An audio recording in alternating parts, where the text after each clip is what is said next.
High dear friends, welcome back to my channel Jyoti Ranna Banna. আমার আজকের recipe রোজগার আস্ত ইলিশ ভাজা। অবাক হচ্ছেন, ইলিশ ভাজা সে তো সবাই পারে, নিশ্চয়ই পারে, কিন্তু আমি বরাবর আস্ত ইলিশ ভাজা করি নতুন স্বাদে।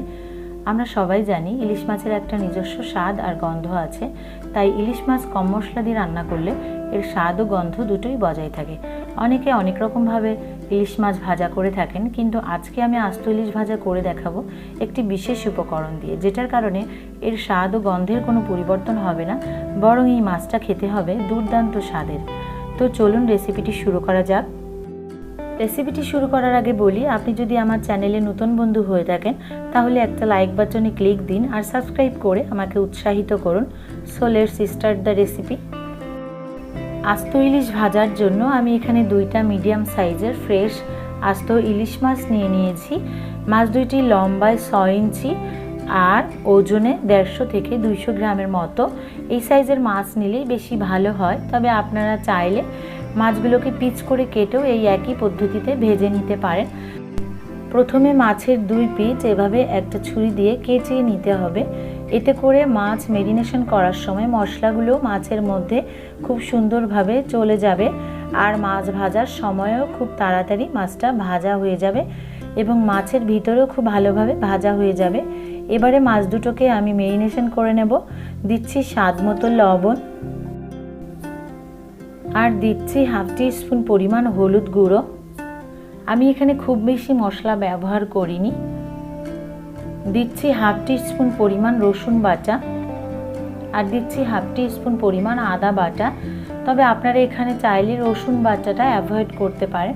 আর দিয়ে দিচ্ছি 2 টিস্পুন পরিমাণ টক দই। আমার এই মাছ ভাজার মূল উপকরণ হচ্ছে টক দই, আর এর সাথে দিয়ে দিচ্ছি সামান্য একটু চিনি টেস্টের ব্যালেন্সের জন্য। যেহেতু আমি এই মাছ ভাজায় টক দই ব্যবহার করেছি, সেক্ষেত্রে একটু টকটক ভাব হতে পারে, সেই কারণে আমি একটু চিনি দিয়ে দিচ্ছি। তবে আপনারা যদি পছন্দ না করেন সেক্ষেত্রে চিনিটা পুরোপুরি স্কিপ করতে পারেন।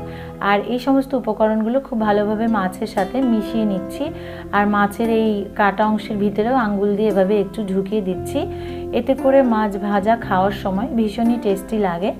মেরিনেশন করে রেখে দিতে হবে 10 থেকে 15 মিনিট।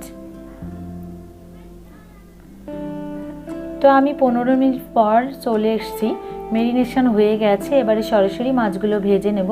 মাছগুলো আমি সরিষার তেলে ভাজবো, তবে আপনারা চাইলে সাদা তেলেও এটা ভেজে নিতে পারেন।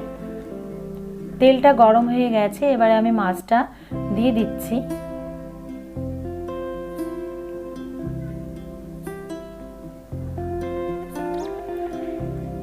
যে অতিরিক্ত মশলাটা ছিল ভাজার সময়, সেই মশলাটা হাত দিয়ে মাছের উপরে দিয়ে দিলে বেশি ভালো হবে। এবারে ঢাকা দিয়ে মিডিয়াম টু লো আঁচে রেখে প্রথম 5 মিনিট ভাজতে হবে। এরপরে উল্টে দিয়ে আবারও মিডিয়াম টু লো আঁচে রেখে আবারও 5 মিনিট ভেজে নিতে হবে। যেহেতু এটা আস্ত মাছ, তাই প্রথম পর্যায়ে ঢাকা দিয়ে 5 মিনিট 2 পিঠ সমান করে ভেজে নিতে হবে। 5 মিনিট ভাজার পর আবারও উল্টে দিয়ে 2 পিঠ সমান করে 3 মিনিট করে ভেজে নিতে হবে লো আঁচে রেখে। আর তখনই মাছটা পুরোপুরিভাবে ভেতর এবং বাইরে থেকে ভাজা হয়ে যাবে।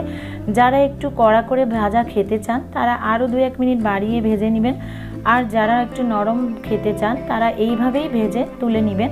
তো আমার ভাজা হয়ে গেছে। মাছটা ভাজতে মোট 16 মিনিট সময় লেগেছিল। দেখলেন তো কত সহজে এবং কত সুন্দরভাবে আস্ত ইলিশ ভাজা করে ফেললাম। ইলিশ মাছ ভাজার তেল দিয়ে গরম ভাতের সাথে গরম গরম উপভোগ করুন আজকের এই ইলিশ মাছ ভাজার রেসিপি। আশা করছি আমার আজকের রেসিপিটি আপনার ভালো লেগেছে।